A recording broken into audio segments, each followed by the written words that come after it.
It's Friday night, and you know what that means. There was another episode of AEW Rampage. We are Top Rope Tokes, and we're about to review the show. My name's Just Saying. That guy over there is... Range of Motions. Look at this. I got it right this time. Yeah. Ooh, only took so many times. Pointed the right way. After the 75th time, you got it. You're good. On my screen, you were to my right, but I have to point to my left. Yeah. I mean... It's okay. You got it. The explanation's in the name. Again. Right there. Any confusion as to why stupid stuff happens? There's probably a pretty good reason. Excuse us. But... hey, as long as we're having fun, because at the same time, even though the first match of this night was Matt Hardy versus Darby Allin, for the most part, considering what our previous Rampages have been, got to enjoy another episode of Rampage. Yeah, there was a whole lot of announcements and just kind of general news type of stuff going on here today.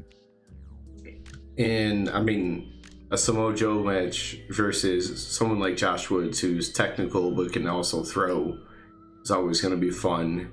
And basically, they built up to next week. Like, all of next week is going to be great.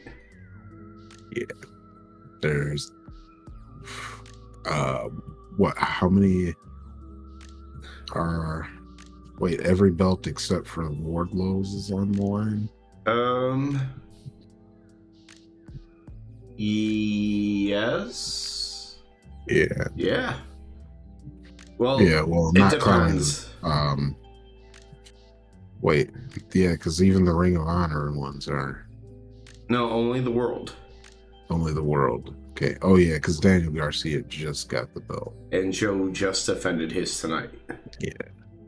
And he'll have a match though, so that came out of it. All the AEW points, except for Wardlow. So I swear, only moments ago, I had downloaded where somebody had put the card on Twitter, and yet somehow it is not showing up in my photos. Bum, bum, ba-dum. Hey, what the actual fuck? Because, yeah, there's a ridiculous amount of matches next week. I got you the card. It's Stokely's card. So, you know what? On Dynamite, we know we're going to have Jericho versus Claudio. We're going to have Danielson versus Mox. Mm-hmm. We're going to have the four-way match for the Women's World Championship. Mm-hmm. We're going to have the Acclaim versus Swerve in Our Glory, which that's going to be the fun thing. What's going to main event? The World Championship Finals or Swerve in Our Glory and Acclaimed? I think it's going to be the World Championship. Just if MJF is cashing in, it's 100% going to be the World Championship. Yeah. But even if he doesn't, I think it's still going to be. Because here's the thing. Before the titles were even vacated, the tag team rematch was announced. Mm-hmm. Grand Slam was like originally started to be built off the back of that tag team title rematch. And then everything else happened. So I think that match would have been the main event had there not been all this stuff with the world title. So I don't know. I don't see the world title not being the main event somehow. I mean, I've seen the world title not be the main event before, but that's usually when, like, for instance, squash match. Even if they were just to successfully retain, but then you would have like a big tag team championship changing titles in the world title or something, or in the main event. So it'd be a situation like that. But either way, new champions being crowned for the world title, so it's kind of hard. Right. That's why I was saying it's got to be that. Feel like I'm missing a match for that one, but we'll get back to that. Rampage, which is going to be a 2-hour special, but still starting at 10 p.m., which really sucks, and we're going to have to figure something out. I know that's going to have that golden ticket battle royal that they talked about tonight. Jade versus Diamante, Eddie versus Sammy, House of Black versus Sting and Darby. I think it was on Rampage next week that the Wardlow and Joe versus Nice and Woods match was also happening. Yes. So there's at least 5 matches for that one that I could just remember. Hobbs and Starks. Rampage as well. Yeah. I believe. I feel like that should be a Dynamite thing. This is going to be the end. But I feel like when I saw this picture not that long ago, Rampage had more matches, which makes me lead to believe that they're going to let some of those matches on Dynamite, like the World Championship match, the Tag Team title match, the Ring of Honor Jericho versus Claudio match, they're all probably going to be bangers. They're probably going to give them plenty of time to be really, really good. Yeah, they're going to be long. Longer than how many times that Claudio said the word tonight. I've been waiting for this for a long. I have no idea how many times he said it, but he kept going. Because he's been waiting. How long? And waiting. For a long.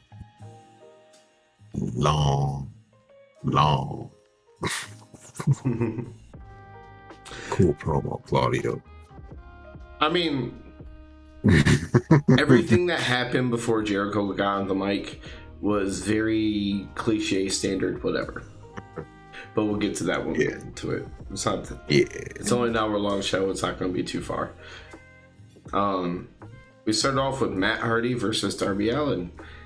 Thank God they went back to and they've stuck with it. Once again, no entrances, right to a match.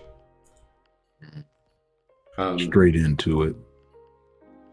Darby went to do the Swanton onto Matt Hardy on the ring apron, but Hardy moved.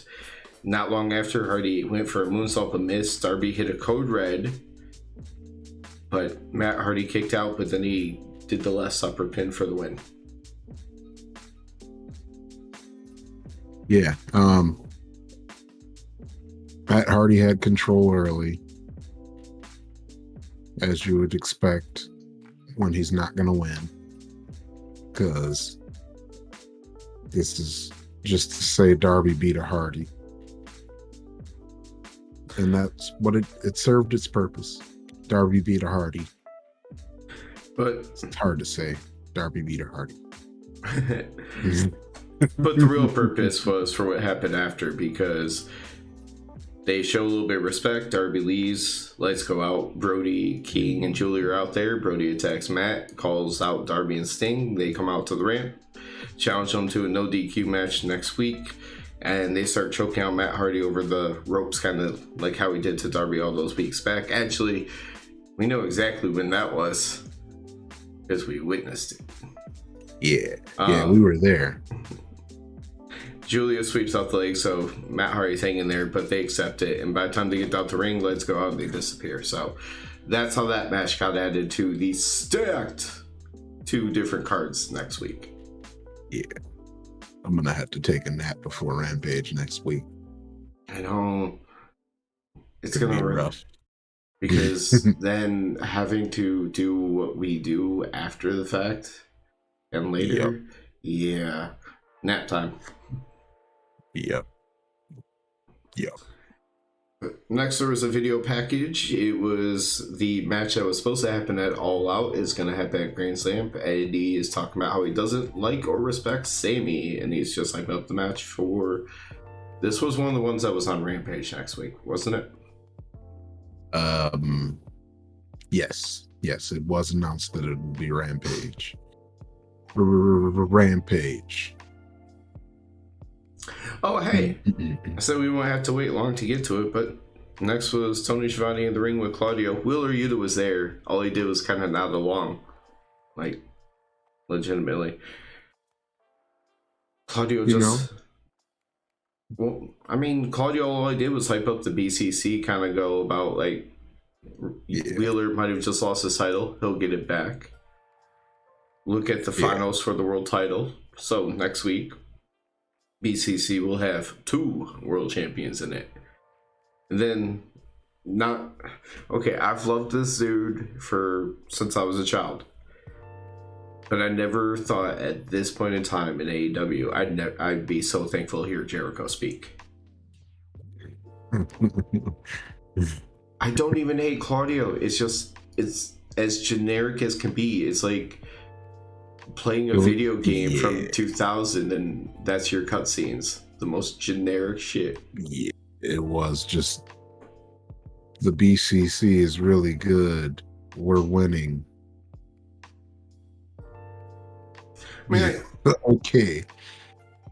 I mean, I get that he hasn't really had anything like meaty to really get into a whole lot of substance.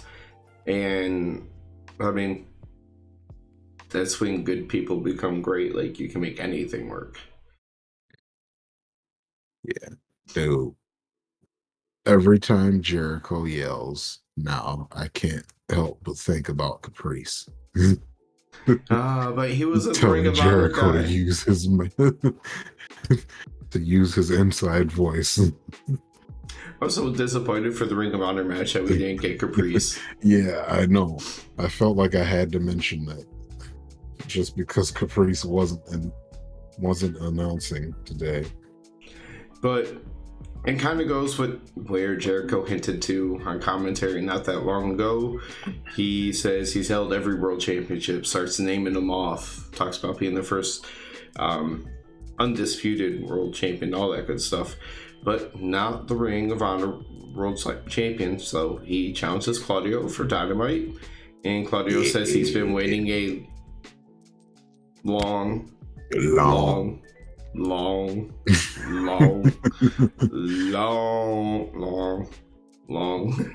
for this. And then he's been waiting forever. And then he really put some bass in his voice, didn't he? Because that last part, hey, you know what? At least after that little complaint or saying that the good ones make it work, he showed a little bit of emotion. Yeah. I forgot what he said there at the end, but I liked he's gonna beat just the hell out of him. Just the fact that his voice changed a little bit, at least. even that. It drops so much lower. Yeah. All right, Claudio, you did something else. I get it. Keep being dope in the ring. When I see him do like up, down, down and stuff back in the day with Austin Creed and all that stuff, I get it. He's kind of just naturally good at so many things, and he just kind of always has that like smirk, not arrogance but cockiness, so everything just kind of comes easy to him, kind of like aura. So I don't know, like I get it for working in that situation, but I need more on TV. Yeah. I kind of, every time he has a promo, I feel like I need to hear him say something else or do something else, or I don't know what it is, but I'm always left being like, so where was the part that I was supposed to feel or enjoy even? Like, the next heel monster, you know what? After Ricky Starks, I know he isn't the style for this, but let Hobbs go and demolish Claudio. Maybe in the feud he doesn't win the championship, but let him go and just like pull. let somebody go pulverize Claudio, not in a match or anything, just in some kind of way to build up some kind of actual story in a feud. Yeah. Like, yeah, he needs something. Yeah, that's what we need. Some kind of story, something. Because think about it, he showed up, he was just tagging in as a substitute for his friend. So he wasn't even really involved in the Jericho Appreciation Society feud enough to have that passion or whatever. Yeah. He was just there because he was homies with the other peoples. Mm-hmm. He wasn't like Stokely. Now, normally we would have Stokely next, but that didn't happen. Mm-hmm. Lexi with the baddies, but Jade actually does reference Stokely. What'd she say? She ditched the publicist? Yeah. Yep, she ditched the publicist. She's done playing. I think she called it like a circus or something. Like, I can't remember what it was. Basically, just his energy, his antics. It kind of felt like something along those lines. Yep. Might have called him. Yep, she's done with Stoke, but it's cool. She didn't need Stokely. The other guys that Stokely has with him need him. Yeah. This whole thing was basically, it's getting boring around here. There's nobody left for Jade to beat. They kind of repeat it in a number of different ways, all three of them, before Diamante shows up. Diamante. Now, the fucked up thing is, this segment was introduced on TV as if, like, they already knew that Diamante interrupted her. But then and they introduce it that way. So you go to video and you're like 2 minutes in and Diamante still hasn't shown up. Yeah. Like, I didn't even think about that at all. But yeah, Diamante was just like, I'm an OG baddie. I represent the 305. No. Well, she said she's bringing the baddest bitch from the 305. Oh, she's bringing the baddest bitch from the 305. Oh, she's bringing herself then. So is that maybe what she meant, bringing herself? Because in my head, I was thinking she was bringing somebody to keep the odds even. No, she's bringing herself, the baddest bitch from the 305. You know, she comes out there. I love Diamante. She's the only one out there cocking her shotgun. I think Mia used to do it, but I haven't seen Mia in a while because she's over at Impact. And she was actually the first person I thought of with that, but I knew it wasn't her, Mia. Bandana pumping that shotgun. Everybody else is just a regular wrestler. You want to know who isn't the baddest bitch from the 305? Who? Not Willow Nightingale or Penelope Ford. No, they're not. I mean, if Willow is from the 305, she might be. But that's not how I would ever describe her because she's so bubbly, though. Now, if you're just talking about like looks, different story. Oh, Willow. I was happy that Willow was on TV, but I knew that she was only on TV to lose. Because they bring her out now because she's kind of over, and you can give people wins over her so that they look better. So from what I've been hearing from like when people talk online and stuff, it sounds like the plan is to have her probably be a big player in Ring of Honor, however that plays out down the line. That way, so right now you get the exposure, which is going to help Ring of Honor down the line, but she gets to improve because Ring of Honor is going to be one of those things where it's a lot of young people and then vets to help out the young people. She did get her spot in on the pin though, where she got to and get the good close up on her face. Willow. She did the powerhouse move in this match. Do you know what I'm talking about? Yeah, she did the spine buster. Her spine buster was nice too. Well, I meant the whole pulling down the straps thing. Oh, oh yeah, yeah. She does that Mm. when she goes for her little cannonball. He gets all fired up. Mm-hmm. But in the end, as you said, that pounce though. Yeah, Penelope. Hit of the night. Hit of the night. Yeah, that's literally one of the only two notes I have for this match was Penelope takes a nasty pounce into the ropes. Yeah. We've seen people get that concussions that way. Night. Keith Lee would be proud. There's been times where people in the past have hit their heads on the ropes like that and they get a whiplash and ends up as a concussion. So when they started showing the replays of it, I was watching. I was like, please don't let me see the head snap. Yeah. Yeah, that looked nasty. But shortly after, Penelope gets the win with the Indian Deathlock. Ooh. More Willow. It sucks because when AEW first started, I was excited for Penelope because when I saw her at All In, like she looked really, really good interfering in the match that she did, like doing all the wrestling moves that she did. And then actually seeing her get full-on matches, it didn't look as smooth early on, but then injuries and stuff happened.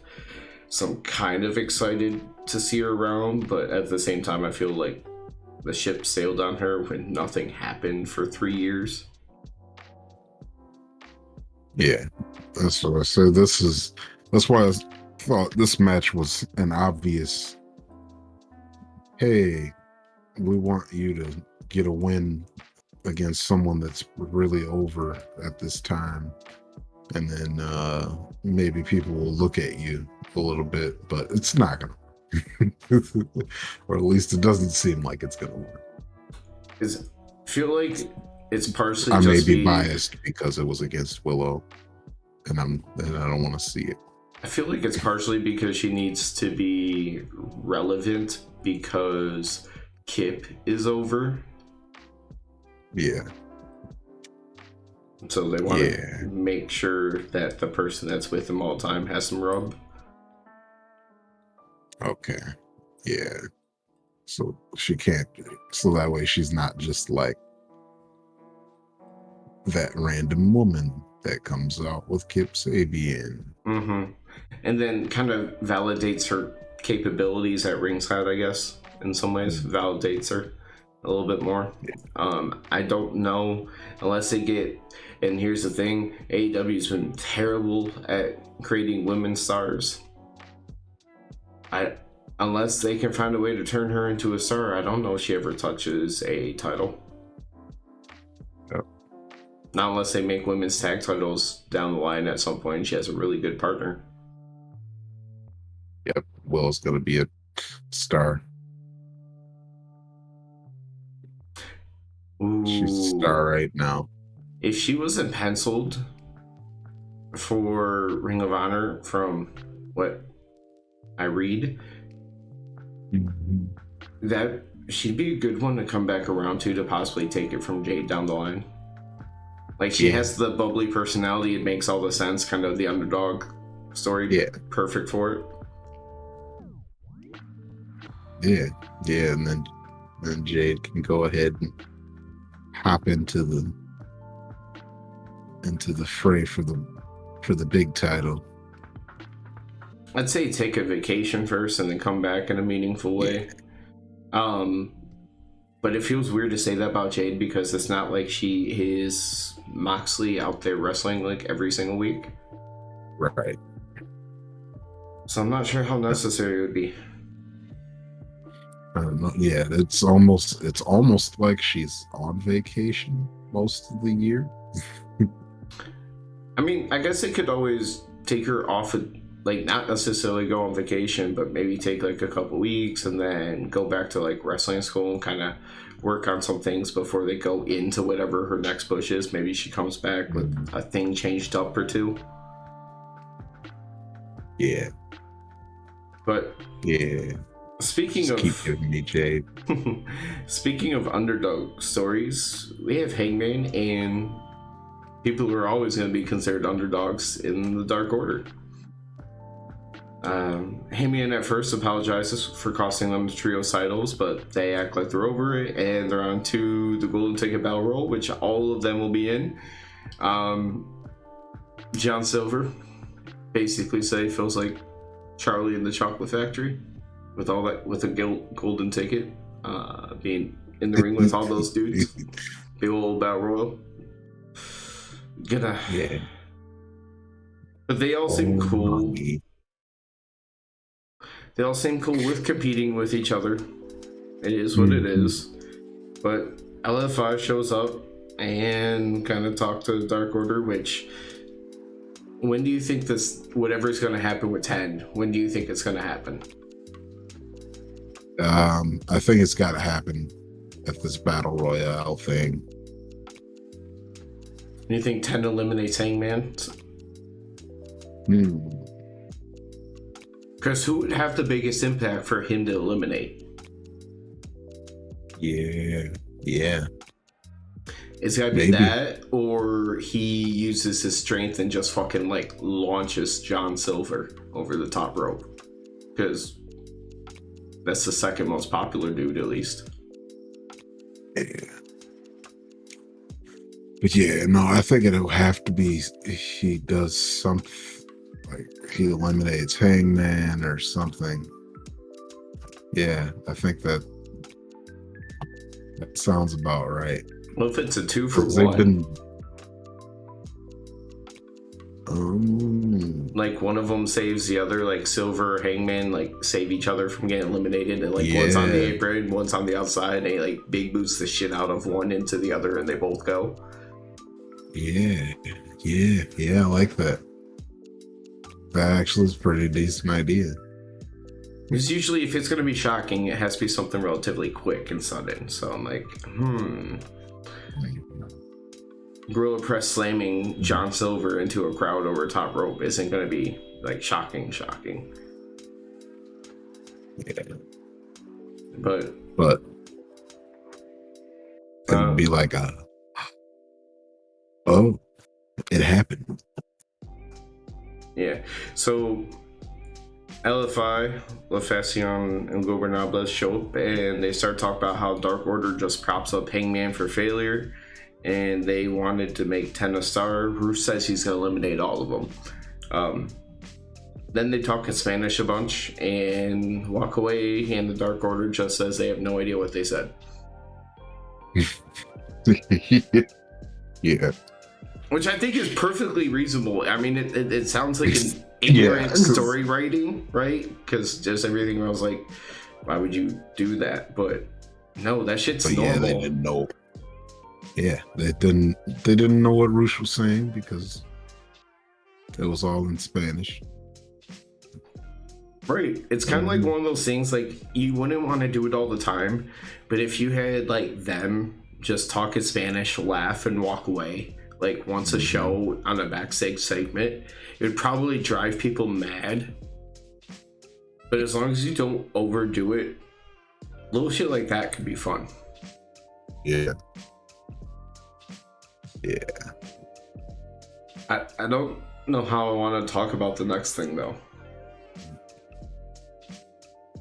I didn't plan to be wearing this shirt while doing the show. But next was Ethan Page versus Danhausen. Danhausen is still extremely over despite everybody knowing he's about to get murdered.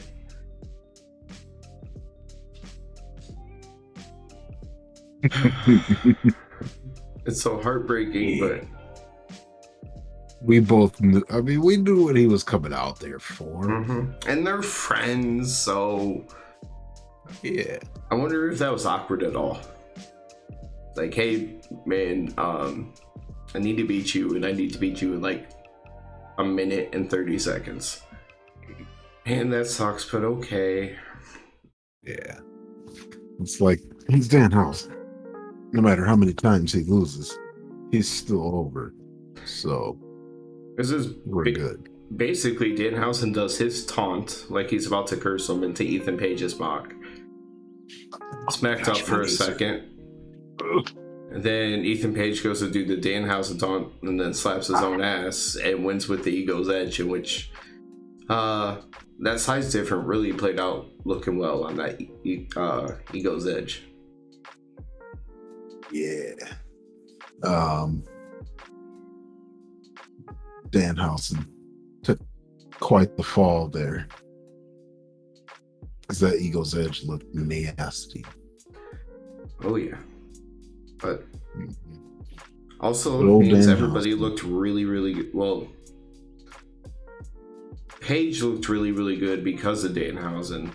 Danhausen, as somebody who's watching with an idea of what's going on, obviously is going to look good because they know that he helped make him look good. Yeah.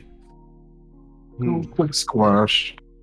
I wonder when he's going to get his chance, potentially. For the All-Atlantic? Yeah. It's interesting because so you're gonna have Orange Cassidy versus Pac. So that's gonna happen soon.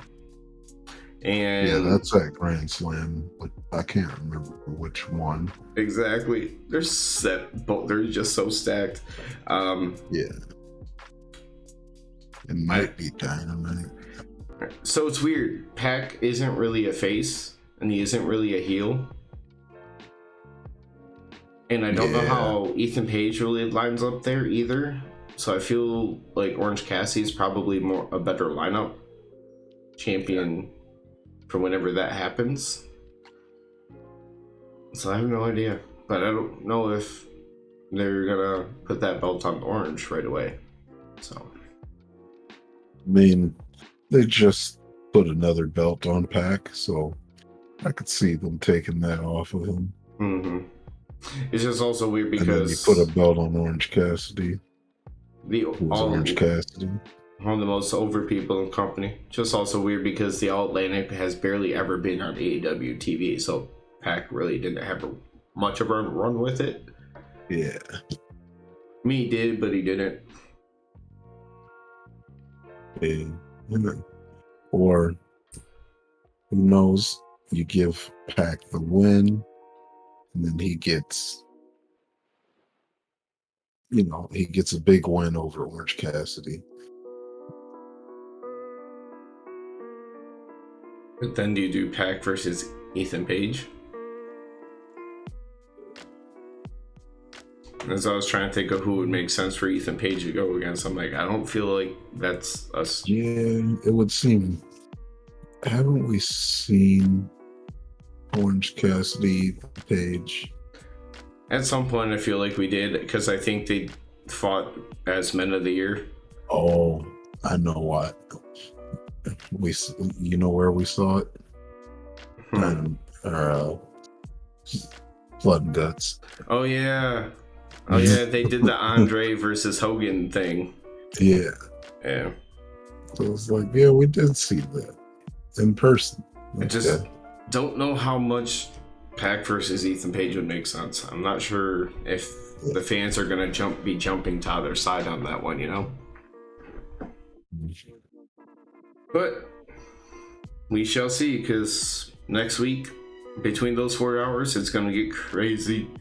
But before we ever get there, we have the main event promo with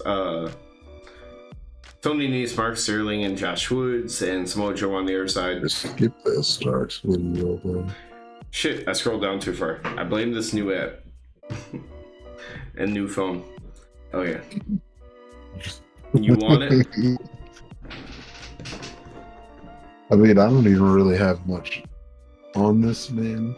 You just said Hobbs distracted him with the factory, but now he has his full attention and he'll see him in New York City. Mm-hmm. Short and sweet. It's actually weird that I have more notes for the main event promo. Yeah, so hopefully he gets to return that win. I wonder if they're going to Louisiana anytime soon. But somebody also did make that joke that technically Ricky Starks has like 47 different hometowns. Can't remember who said it, I just know it was said. Main event promo. Basically, Sterling says Woods will prove to be a fighting champion, unlike Joe, who he can then go off and take another vacation. Joe scoffs at the idea that that was a vacation. He said it was a reprieve for everybody else. Like, they saved everybody by being gone. It's gonna be violent, very, very violent. It's gonna be violence. I mean, I need my bandanas for this one.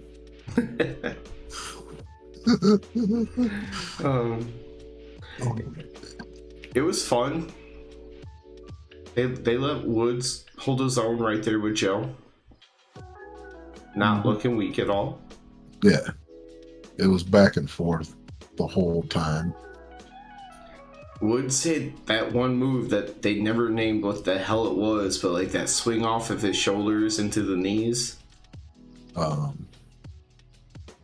It's the roll off shoulder knee. Okay. I'm pretty sure that's what it's called. Roll off shoulder knee. But in the end, Josh Woods rushed Joe in the corner, and Joe hit him with the SCO like he does. And he's hopped up on the apron to be a distraction, and Joe just forearms him down, hits the muscle buster for the win. They start to attack him after. Wardlow comes out for the save, and they scattered, except Joe is laying on the mat, holding onto Sterling's leg for Wardlow to come down. Yep. Because Wardlow wants him some Mark Sterling. So he holds him down for him. Beating that whole lawsuit wasn't enough for Wardlow. Yep. Nope, that's not enough. Because you got to get that Powerbomb Symphony on that Mark Sterling. He gets Mark Sterling in between his legs, and then we fade to black. No, I'm just kidding.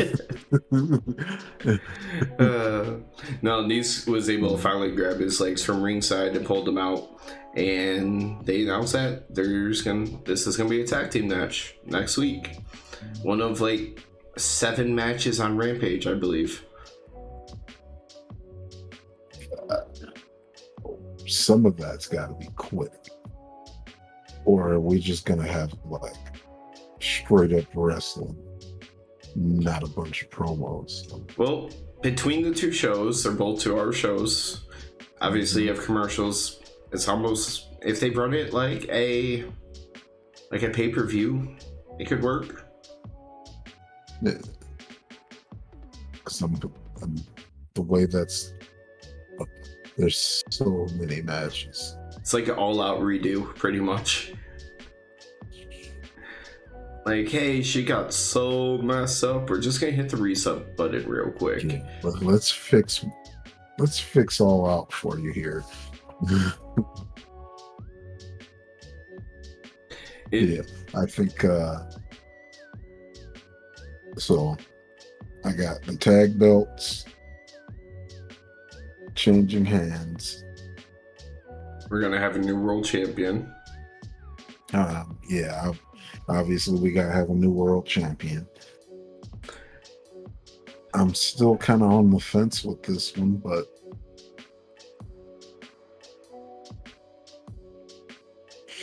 I would not mind seeing the reign of Danielson. Okay, I wasn't sure where you were going with it. But if they do go with a Mox win, I want to see MJF cash in that chip. Yep. Like right away. Mm-hmm. No offense to Mox, but we've seen it. The end of the night should be anything other than Moxley as champion. You can give it to Danielson and you can let him start an actual title reign. Or you can give it to Mox and then have MJF take it to him right away. But please do not end the night with Mox as champion. Let him have his goddamn vacation. Yeah, we care about Mox's mental health, and we want him to have his vacation. So let MJF be champion. What do you think about Jericho versus Claudio? You know, I think it'll be pretty good, actually. Jericho his matches have been better to me recently, or he's this new old man Jericho might be growing on me or something. Because I've liked his matches recently. I feel like sports entertainer Jericho got into better shape again. Yeah. But do you think he beats Claudio? No. I'm not even gonna ask about Jade's match. Yeah. Is that all of them? No, the 4-way. The women's 4-way. Yeah, that's obviously going to be Tony. I'm still holding out hope because it's weird to put another 4-way match out there. I'm just hoping that they're trying to hit reset, like we were saying, like we're gonna fix this. No, they got exactly the outcome that they wanted at All Out for the women's title for sure. It's staying with Tony. Let's see. Darby and Sting versus House of Black. House of Black has to win this one. I feel like they need a win. Especially after losing Malachi and losing at the pay-per-view, all of that. If you're going to continue this onward, you need to boost them up a little bit. Yeah, like they need something here. But it kind of feels like they want Brody to be the face of this now, so we'll see what Brody King can do. Speaking of Kings, Kingston Sammy. I was about to say, I don't really know about that one, and I don't even know if I care. Yeah, it's happening 2 weeks too late, and they didn't build up to it. Yeah, it's just weird. So it's just like, it's two guys having a match. I mean, we know about the drama, but still, it's basically just two guys having a match if you're just watching TV. Yeah. I mean, that's what most of next week is going to be anyway, just matches. We're probably not going to see much in terms of advancement for drama. Yeah. I did stuff for maybe Starks and Hobbs. I do remember, I think I saw on one of the cards Jungle Boy versus Phoenix. I have no idea necessarily why, but I swear I saw it. I don't know. We'll have to look it up. By the way, not worried about it. All we know is next week is going to be a fun 2 episodes of AEW. We may hate Friday night a little bit next week. Yeah. But it should be at least fun. These are probably going to be the no-note type of episodes. Yeah, maybe one where we end up, after some titles changes hands, we have to spend more time just speculating about the future and less about the notes, like the matches, because we'll just be like, it was so good, so much fun. Like, it's going to be hard for the Acclaim versus Swerve and Our Glory to be better. It really is. Yeah, there's no way.